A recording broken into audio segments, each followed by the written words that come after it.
నమస్తే, welcome to Telugu party. ప్రస్తుతం మనతో పాటు ఉన్నారు BRS fire brand Pavani Goud గారు ఉన్నారు. నమస్తే నమస్తే madam. Icon star Allu Arjun episode నిన్న మీరు చూసే ఉంటుంటారు. సో హైడ్రా మధ్య నిన్న ఆయన చిక్కడపల్లి పోలీసులు స్టేషన్కి తీసుకెళ్లారు. ఆ తర్వాత గాంధీ హాస్పిటల్కి తీసుకెళ్లారు. ఆ తర్వాత నాంపల్లి కోర్టుకు తీసుకెళ్లారు.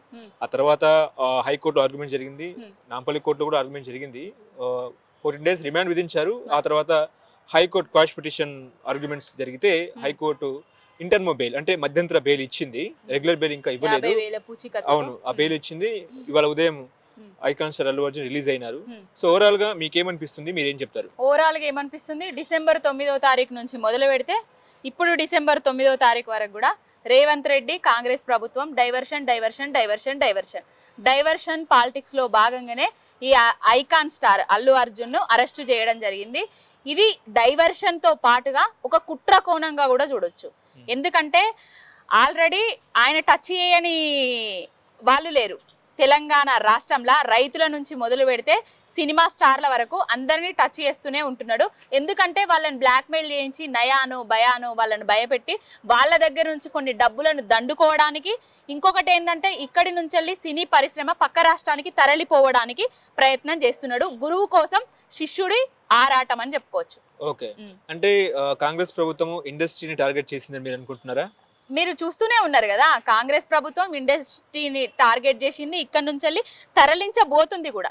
ఓకే, అంటే మొన్న చూసుకుంటే నాగార్జున కన్వెన్షన్, ఆ తర్వాత కొండే సురేఖ వివాదాస్పద వ్యాఖ్యలు సమంత పైన, ఆమె రకుల్ ప్రీతి సింగ్ పైన, మీ వివిధ రకాల హీరోయిన్స్ పైన ఆమె మాట్లాడిన మాటలు కానివ్వండి, కన్వెన్షన్ ని కూల్చడం కానివ్వండి, ఇప్పుడు మళ్ళీ ఏదైతే ఉందో అల్లు అర్జున్ ని అరెస్ట్ చేయడం కానీ భయపెట్టడానికి, నేను ఏంటిది అని చూపించుకోవడానికి. ఇంకొకటి ఏంటంటే మొన్న ఒకటి సినిమా ఫంక్షన్ లా ఏమైందంటే సక్సెస్ మీట్ లా తెలంగాణ సీఎం అనేసి పేరు మర్చిపోయిండు.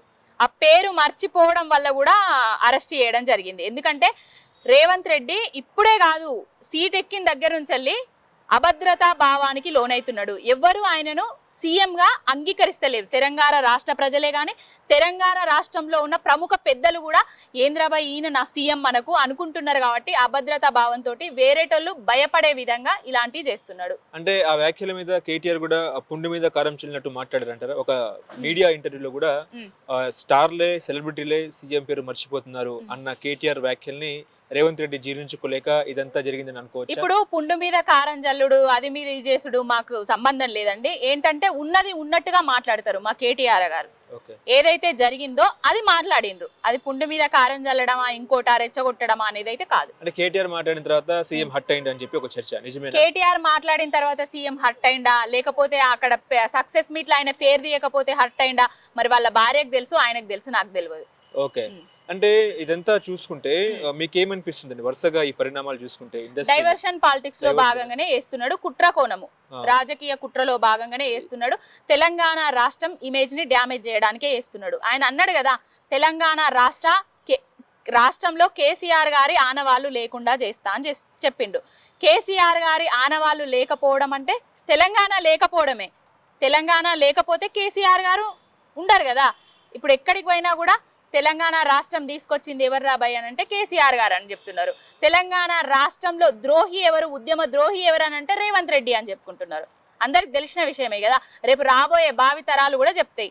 ఏంటంటే తెలంగాణ రాష్ట్రం కోసం 14 ఏళ్ల పాటు కేసీఆర్ గారు సుదీర్ఘ పోరాటం చేసి ఆమరణ నిరాహార దీక్ష చేసి ఢిల్లీ మెడలు వంచి తెలంగాణ రాష్ట్రాన్ని సాధించిండు అని చెప్పుకుంటే, రేపు రేవంత్ రెడ్డి గురించి వస్తే ఏం మాట్లాడుకుంటాయి? తెలంగాణ రాష్ట్రంలో రాష్ట్ర ఉద్యమం జరుగుతుంటే ఉద్యమ కార్ల పైన రైఫిల్ ఎక్కుపెట్టిండు ఒక ఉద్యమ ద్రోహి, ఒక రైఫిల్ రెడ్డి. రాజ్యాంగబద్ధంగా ఏర్పడిన ప్రజల చేత ఎన్నుకోబడిన ప్రభుత్వాలను కూల్చడానికి బ్యాగులు మోసి 50 లక్షల రూపాయలతోటి పట్టవగలు దొరికిన దొంగ అని కూడా చెప్పుకుంటారు. ఓకే, ఇప్పుడు నిన్న ఒక జాతీయ మీడియా ఇంటర్వ్యూలో సీఎం అన్నారు ఏంటంటే, మాకు బన్నీ మామ మా కాంగ్రెస్ పార్టీ మా చుట్టము, అదేవిధంగా మెగాస్టార్ చిరంజీవి కేంద్ర మాజీ మంత్రి వర్యులు ఆయన కాంగ్రెస్ పార్టీ మా చుట్టము, చుట్టం చుట్టమే చట్టం చట్టమే అని చెప్పేసి ఆయన వర్షన్ ని మీరు ఎట్లా వర్ణిస్తారు? చుట్టం చుట్టమే చట్టం చట్టమే అని అంటే, ఇక్కడ ఏదైతే ఉందో వాళ్ళ అన్న ఇల్లు ఉన్నది కదా, తిరుపతి రెడ్డి ఇల్లు ఉన్నది కదా, ఇక్కడ మన దుర్గం చెరువు దగ్గర, దుర్గం చెరువు దగ్గర అది బఫర్ జోను FTL లా వాళ్ళ అన్ని ఇల్లు ఉన్నది. మరి చట్టం తన పని తాను చేసుకపోతే పేద ప్రజల ఇండ్లు కూల్చింది కానీ చట్టము ఆయనకేమో చుట్టంగా వ్యవహరించి ఆయన అన్న ఇల్లు తిరుపతి రెడ్డి ఇళ్లను కూల్చలేదు. ఎవరికి చట్టంగా పనిచేస్తుంది, ఎవరికి చుట్టంగా పనిచేస్తుంది చెప్పచ్చు కదా.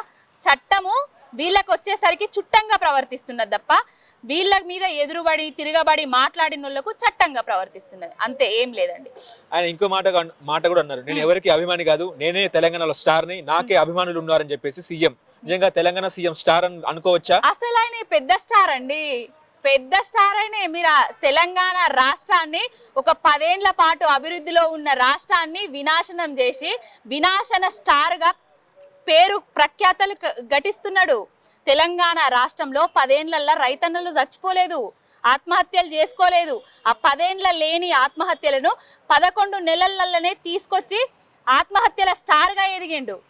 హైడ్రా తోటి ఇండ్లను కూల్చే స్టార్ గా ఎదిగిపోయిండు. గురుకుల విద్యార్థులకు పట్టెడు అన్నం పెట్టలేక పురుగులన్నం పెట్టి చచ్చిపోయే విధంగా వాళ్ళని తీసుకొచ్చిన ఆ గురుకుల పిల్లల చావులకు కారణమైన స్టార్ గా ఎదిగిండు. మొత్తంగా తెలంగాణ రాష్ట్రానికి పట్టిన దరిద్రపు స్టార్ గా ఎదిగిండు ఈ గుంపు మేస్త్రి ఈ రేవంత్ రెడ్డి. అంటే ఆయన ఇంకో మాట అన్నారు, సినిమా పరిశ్రమ అనేది ఒక వ్యాపారము, తను వ్యాపారంలో పెట్టుబడులు పెట్టారు, ఇప్పుడు డబ్బులు తీసుకోవడానికి ఇదంతా రచ్చ చేస్తున్నారని చెప్పేసి సీఎం వ్యాఖ్యలు. ఒక బ్రోకరు, ఒక రియల్టరు, ఒక దొంగ ఇట్లాంటి మాటలు మాట్లాడకపోతే ఏం మాట్లాడతారండి? ఒక వృత్తికి గౌరవం ఇయ్యడు, ఒక వ్యవస్థకు గౌరవం ఇయ్యడు, కనీసానికి చరిత్రకు గౌరవం ఇయ్యడు, చరిత్రను తుడిచిపెట్టడానికి చూస్తాడు. అలాంటోడు ఈ మాటలు మాట్లాడక ఇంకే మాటలు మాట్లాడతాడు? ఓకే, అంటే అల్లు అర్జున్ అనే వ్యక్తి ఏమైనా సైనికుడా, లేకపోతే బార్డర్ పాకిస్తాన్ యుద్ధం చేసి వచ్చినాడా, ఎందుకు ఇంత హంగామా చేస్తున్నారు అని చెప్పి సీఎం అంటున్నారు. సైనికుల గురించి, పోలీసుల గురించి, ప్రతి ఒక్కరి గురించి సినిమా రూపకంగా సినిమా తీసుకొచ్చి చూపిస్తారు. వాళ్ళు ఏం బాధలు పడుతున్నారు, ఏం కష్టాలు పడుతున్నారు, ఎట్లుంటది వాళ్ళ జీవితాలు అనేటి కండ్లకు గట్టినట్టుగా జనాలకు చూపిస్తున్నారు. వాళ్ళు స్టార్లే, వాళ్ళు సైనికుల గురించే గొప్ప గొప్ప సినిమాలు చేసి చూపిస్తున్నారు. సైనికులు ఈ విధంగా ఇబ్బంది పడుతున్నారని స్టార్లే కదా. గత బీఆర్ఎస్ ప్రభుత్వము సినిమా ఇండస్ట్రీ మీద అంటగాగింది, అలయబలయ చేసుకున్న పరిస్థితి. ఇప్పుడు రేవంత్ రెడ్డి వచ్చినారు, చట్టం చట్టమే చుట్టం చుట్టమే అన్నట్టు కూడా వ్యవహరిస్తున్నారు అని చెప్పేసి ఒక చర్చ. ఇప్పుడు ఏంటంటే అలాయ్ బలాయి అంటగాగింది అన్ని కూడా రాష్ట్ర అభివృద్ధి కోసమే. రాష్ట్ర పేరు, తెలంగాణ రాష్ట్ర పేరు ప్రఖ్యాతలు పైకి పోవడానికి. దేశంలోనే సినిమా హీరోలతో అభివృద్ధి అవుతుందా? సినిమా హీరోలతో అభివృద్ధి ఎందుకు కాదండి? ఎందుకు కాదు చెప్పండి? సినిమా హీరోలతో అభివృద్ధి ఎందుకు కాదు? మీరు అభివృద్ధి కాదనుకుంటున్నారా? సినిమా హీరోలతో అభివృద్ధి అవుతుంది, రైతులతో అభివృద్ధి అవుతుంది, పిల్లలతో అభివృద్ధి అవుతుంది, పెద్దలతో అభివృద్ధి అవుతుంది, అందరితో అభివృద్ధి అవుతుంది. ఒక రాష్ట్రంలో అందరూ సస్యశ్యామలంగా ఉంటేనే కదా అభివృద్ధి అనేది. ఇప్పుడు ఈ రాష్ట్రంలో హైడ్రా తోటి ఇండ్లను కూలబెట్టిండ్రు, అభివృద్ధి జరుగుతుందా? ఏమన్నా పెట్టుబడులు వస్తున్నాయా? ఈ రాష్ట్రంలో ఇప్పుడు సినిమా వాళ్ళను బెదిరిస్తున్నారు. వేరే వాళ్ళు సినిమా స్టార్లు ఇక్కడ ఉండడానికి ఆసక్తి చూపిస్తారా? అభివృద్ధి జరుగుతుందా? ఈయన చేసే వాటికి అభివృద్ధి జరుగుతుందా? గత సీఎం ఏంటంటే ఆయనకు సుదీర్ఘకాలం పోరాటం చేసిన ఉంది. ఈయనకేంటంటే ఒక నీచమైన చరిత్ర ఉంది, అందుకే ఇలాంటి నీచమైన మాటలు మాట్లాడుతున్నారు.